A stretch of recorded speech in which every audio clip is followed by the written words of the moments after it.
तो good morning मेरे प्यारे साथियों। पटवार का डीवी पटवार का जो डीवी हुआ था उसके बारे में रिव्यू की वीडियो लेकर के आ चुके हैं हम। और आपका सभी का स्वागत है हमारे यूट्यूब प्लेटफॉर्म या अवेयर स्टडी पॉइंट है या फिर इंजॉय योर सेल्फ ब्लॉग, इनमें से आप किसी पर देख रहे हैं उस पर आपका स्वागत है। तो सबसे पहले हम इस वीडियो की शुरुआत करते हैं माता जी के दर्शन के साथ। और आपके ढेर सारे क्वेश्चंस आए, बाकी मैं वीडियो बनाने में मैं एक दिन लेट हो गया, तो इसके लिए आपको सॉरी। पहले तो मेरे को कल कुछ डॉक्यूमेंट्स वगैरह बनवाने में बिल्कुल भी वक्त नहीं मिला, तो आपके ढेर सारे क्वेश्चंस हैं। मैं कोशिश करूँगा कि इनको एक छोटी सी वीडियो में, ज़्यादा वीडियो लंबी ना हो और अच्छे तरीके से सॉर्ट आउट कर सकूँ, सब बता सकूँ आपको। तो हम क्वेश्चंस लेते हैं। मैंने सभी क्वेश्चंस को लिख लिया है। आपके बहुत ऐसी ऐसी दिक्कतों वाले क्वेश्चन किए हैं कि आपको डीवी से बाहर किया जा सकता है, तो मैं आपको सॉल्यूशन जितना मेरे से हो सकेगा उतना अच्छा से अच्छा सॉल्यूशन बताने की कोशिश करूंगा। तो पहला क्वेश्चन दिया कि आपको क्या क्या दिक्कत हुई, नितिन वर्मा भाई ने पूछा है, तो बस वही दिक्कत है मैं आपको बता रहा हूँ। इसके अलावा किसी अन्य साथियों को भी क्या दिक्कत हुई वो भी मैं आपके साथ साझा करूँगा। वीडियो का इंतजार है भाई, वीडियो को बहुत इंतजार करवा लिया मैंने, एक दिन से ज़्यादा हो गया। तो फर्स्ट जो काम का क्वेश्चन है वो लेते हैं हम। ओबीसी सर्टिफिकेट 2021 का है, क्या करें? रवि जी का क्वेश्चन है। तो भाई 2021 का है। वैसे तो ओबीसी का सर्टिफिकेट 3 साल के लिए लागू होता है, लेकिन आपके लिए सबसे पहले तो आपको नया जो ओबीसी का सर्टिफिकेट है वो अप्लाई कर देना है, और उसकी टोकन संख्या वगैरह लिख करके, और जो टोकन संख्या आपको मिल जाएगी, तो जो आपको शपथ पत्र बनवाना है जिसमें पुराने डीवी की जो मतलब पुराना जो सर्टिफिकेट है ओबीसी का, उसके जो नंबर और नए के जो आपको मिलेंगे नंबर, वो नंबर लिख करके और शपथ पत्र बनवा लेना है। और लेकिन इसके बाद भी आपको 4-5 दिन का टाइम देंगे। जब आप डीवी करा दोगे उसमें आपको दिक्कत नहीं आएगी। एक फॉर्म भरवाएंगे जो आपका ओरिजिनल वाला आ जाएगा, तो उसके बाद आपको एक बार और वहाँ विभाग में प्रस्तुत करना पड़ेगा। तो आपका ये सॉल्यूशन हो सकता है। अगर ये 3 साल तक का होता तो ओनली शपथ पत्र से काम चल जाता। बाकी इसके बारे में और आप कहीं और भी देख सकते हैं। तो सेकंड क्वेश्चन है, चेक लिस्ट में गलत जगह यस नो कर दिया। तो सबसे पहले एक का क्वेश्चन है कि चेक लिस्ट हमें ले जानी पड़ेगी या वहीं देंगे। तो आपकी जानकारी के लिए बता दूं कि चेक लिस्ट हो वहीं पे, जैसे ही आपका नंबर आएगा तो आपको चेक लिस्ट दे देंगे, उसको आपको वहीं पे बैठ के भरना है। और उसमें आपको यस नो पर टिक आपको खुद नहीं करना है, उसमें ओनली आपको जो डिटेल्स दिए, नाम वगैरह, रोल नंबर वगैरह, तो आपको वही भरनी है। इसके अलावा इन्होंने यस नो पर गलत जगह टिक कर दिया और डीवी हो गया 8 तारीख को, जिस दिन मेरा था। अब क्या दिक्कत आई? तो भाई आपने कर दिया, इसके बाद आपने सर को दिया होगा, सर पूरा चेक कर दें कि इसने क्या क्या जमा करा दिया, क्या नहीं जमा किया। और इसके बाद भी आपको जब फाइनल में आप बाहर निकलते हो तो वहाँ पर वेरीफाई होता है कि अपने को रोल नंबर बताने पड़ते हैं कि हमारा डीवी कंप्लीट हो चुका है या नहीं। तो वहाँ पर आपने करवाया होगा, अगर वहाँ से यस के दिया तो वैसे तो दिक्कत नहीं आनी चाहिए, लेकिन आप एक बार और विभाग से संपर्क करके और ये जानकारी प्राप्त कर सकते हो। नेक्स्ट क्वेश्चन है, स्क्रूटनी फॉर्म ऑनलाइन भरा है तो क्या ऑफलाइन भी ले जाना पड़ेगा?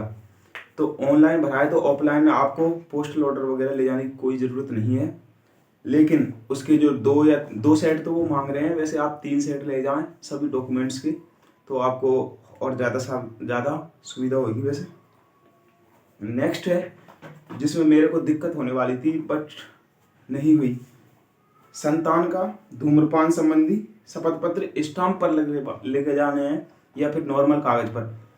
ये जो ज़्यादातर डीवी होते हैं वो ये दोनों, धूम्रपान वाला और संतान वाला, नॉर्मल कागज पर चल जाते हैं, लेकिन वहाँ पर जो कुछ टीचर थे वो बोल रहे थे कि इसको एफिडेविट पर बनवा के लाना है, शपथ पत्र पर बनवा के लाना है, इसका नहीं मतलब स्टाम्प पर बनवा के लाना है। लेकिन मेरे को 5:30 बजे के लगभग मेरा डीवी हुआ, तो मेरे से बोला गया कि आपको धूम्रपान संबंधी जो शपथ पत्र है उसको बनवा के लाना है आपको स्टाम्प पे।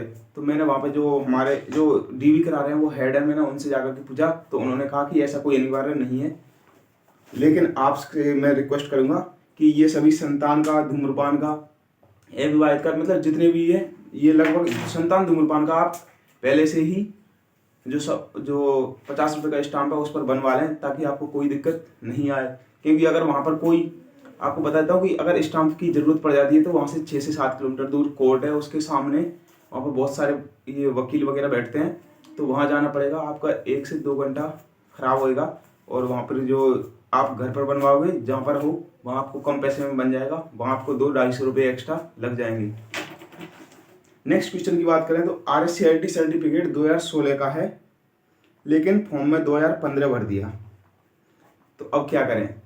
तो भाई ऐसे ज़्यादा दिक्कत तो नहीं हुई आपको, लेकिन RSCIT सर्टिफिकेट 2016 का है, 2015 भर दिया, तो आपको जो भी गलती हुई हो आपके फॉर्म में कि हमने डेट ऑफ बर्थ, नाम या नाम में कोई स्पेस वगैरह की गलती की है, तो ये सभी गलतियों के लिए आपको शपथ पत्र बनवाना पड़ेगा।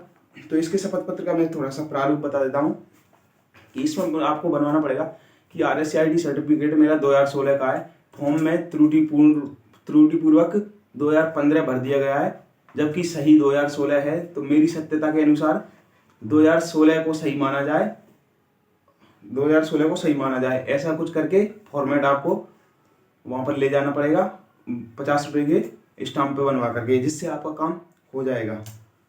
नेक्स्ट क्वेश्चन है, एज रिलैक्सेशन पर ओके कर दिया, लेकिन मैं ओवर एज नहीं हूँ। मिस्टर सक्सेस क्लासेज ने ये कमेंट किया है। तो भाई एज रिलैक्सेशन पर ओके कर दिया, वैसे तो ये आपको जो कमी है ये पूरी करवाने के लिए जो ऑनलाइन करेक्शन का फॉर्म करेक्शन का अवसर देते हैं, जब करवानी चाहिए थी, लेकिन इसका भी इलाज है, शपथ पत्र बनवाना पड़ेगा, एफिडेविट बनवाना पड़ेगा, जिस पर लिखवाना पड़ेगा कि त्रुटिपूर्वक मैंने फॉर्म भरते समय एज रिलैक्सेशन पर ओके कर दिया, जबकि मैं ओवर एज नहीं हूँ, मुझे एज रिलैक्सेशन की ज़रूरत नहीं है, तो कृपया वहाँ पर एज रिलैक्सेशन को नो पढ़ा जाए। ऐसा कुछ फॉर्मेट आपको शपथ पत्र में बनवाना पड़ेगा। आपका क्वेश्चन, फिर नेक्स्ट क्वेश्चन है, कहाँ से हो भाई, कौन सी रैंक है? जो इसने मेरे से किसी ने तो पूछा मेरे बारे में। खैर, तो भाई मैं 12 राजस्थान से हूँ। वैसे 12 में भी आपने पढ़ा होगा शहरिया बावली क्षेत्र, किशनगंज और साबात तहसील। मैं साबात तहसील से हूँ, लेकिन बस शहरिया नहीं हूँ।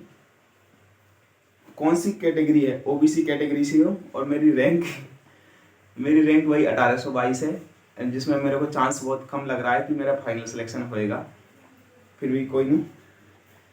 नेक्स्ट क्वेश्चन है, BSc BA की मार्कशीट ले रहे हैं क्या, डिग्री चाहिए क्या? भाई BA BSc की first year, second year, final year आपको तीनों ओरिजिनल मार्कशीट लेके जानी है, और डिग्री भी, अगर डिग्री आपकी आई नहीं है तो यूनिवर्सिटी से जो उसकी प्रोविजनल डिग्री है वो बनवा के ले जानी है। और मेरे भी यही दिक्कत हुई है कि प्रोविजनल डिग्री लेके मैं नहीं गया। मेरी 2023 में BSc कंप्लीट हुई थी, तो BA मेरे को 13 तारीख तक उन्होंने 5 दिन का टाइम दिया है मेरे को प्रोविजनल डिग्री कॉलेज से लेके, और वो ही वहाँ पर जमा करानी है। तो आज मैं कोटा यूनिवर्सिटी जाने वाला हूँ उसी के लिए, तो इसलिए आपकी वीडियो सुबह 7 बजे शूट कर रहा हूँ, ताकि फिर आज नहीं तो पूरा दिन लेट हो जाएगा। तो भाई मार्कशीट सारी लेके जानी है, क्योंकि कुछ students first year second year की मार्कशीट नहीं ले गए, डायरेक्ट फाइनल ईयर की लेके गए। उनको भी अब दोबारा फर्स्ट ईयर सेकंड ईयर की मार्कशीट वहाँ पर चेक कराने के लिए दोबारा बुलाया है, तो आप ऐसी गलती ना करें। क्वेश्चन नंबर 9 है, ऑनलाइन फॉर्म भर दिया, क्या डॉक्यूमेंट लेकर जाने हैं? भाई आपका नंबर आया है, आपको इतनी सारी जानकारी यूट्यूब पे बहुत सारी वीडियो पड़ी हैं, उन्होंने जो PDF डाली है, तो बहुत सारी न्यूज आई है, उनमें आपको देख लेनी है भाई। और वैसे तो ऑनलाइन फॉर्म में जो आपने जो डॉक्यूमेंट्स भरे हैं, जो डिटेल्स भरी हैं, वो सारी सब कुछ लेके जाना है। मैं तो ये कहता हूँ कि आपके पास जितने डॉक्यूमेंट्स हैं सारे ले जाओ, आधार कार्ड, जन्माधार वगैरह। अगर उन्होंने कुछ मांग लिया और हमारे पास वही नहीं हुआ तो फिर हमारा काम होने से रह जाता है। इसलिए आपको सारे डॉक्यूमेंट्स लेके जाओ जिम्मेदारी से, ढंग से, कि कहीं गुम ना हो जाए, बस इतना ध्यान रखना है। आय भी मांग रहे हैं क्या? मेहरा क्रिएशन, आय भी मांग रहे हैं क्या? EWS वालों को तो आय बहुत ही अनिवार्य है, क्योंकि वो EWS के हैं। इसका प्रमाण ही क्या है? उनका आय इकोनॉमिकल। तो OBC वालों के लिए भी आय मैं तो लेके गया था, और उन्होंने ओरिजिनली जमा कर लिया। तो अपने जो OBC अगर कोई नॉन क्रीमी लेयर से हो तो आपको आय बनवा के ले जाना ही पड़ेगा मेरे अकॉर्डिंग। तो बाकी वहाँ मांगते हैं नहीं मांगते वो अलग बात है, लेकिन आप नॉन क्रीमी लेयर का फ़ायदा उठाना चाहते हैं तो आय प्रमाण पत्र बनवा लीजिए। ये तो 1 घंटे का काम है, इसमें आसानी से बन जाएगा। ऑनलाइन ऑफलाइन स्क्रूटनी फॉर्म में साइन, भाई ऑफलाइन फॉर्म जो अटेस्टेशन फॉर्म है उसमें साइन करवानी है, जबकि जो ऑनलाइन फॉर्म निकलेगा, ऑनलाइन फॉर्म भरने के बाद भी अटेस्टेशन फॉर्म निकलता है, उसमें साइन नहीं करवाने हैं। उसमें हर एक पेज पर हमारे खुद के साइन होंगे और इसके अलावा उस पर कोई साइन नहीं करवाने हैं, जो प्रिंट निकाल के ई मित्र वाला देता है उस पर। और बाकी आपको जो डॉक्यूमेंट्स हैं उनकी 3-3 कॉपी तो कम से कम करवा के ले जानी है। 2 सेट तो वहाँ पर जमा कर लेंगे और 1 सेट आपको ज्वाइनिंग के टाइम पर दोबारा काम आने वाला है, इसलिए 3 सेट बनवा के रखें। क्वेश्चन नंबर 12 है, सबसे इम्पोर्टेंट क्वेश्चन तो इस भाई ने पूछा है कि दोबारा चांस मिलेगा क्या टीवी का। तो भाई इस वीडियो में बहुत सारे क्वेश्चन हो चुके हैं, अभी बहुत सारे 10 से 12 क्वेश्चन और बचे हैं, बहुत इंपॉर्टेंट क्वेश्चन पूछे हैं, तो ये वीडियो थोड़ा ज़्यादा लंबा हो जाएगा। अभी मैं नेक्स्ट वीडियो एक और वीडियो शूट करता हूँ, उसको भी अपलोड कर दूंगा।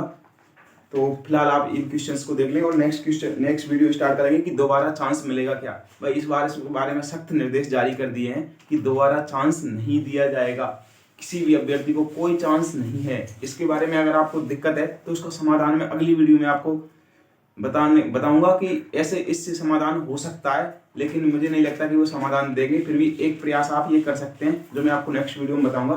Thanks for watching this video. और मैं गौरव मेहता दुआ करता हूँ कि आप फाइनल सेलेक्ट हो। और फिलहाल के लिए इतना ही। थैंक्स फॉर वॉचिंग और ख्याल रखिए अपना और अपनों का।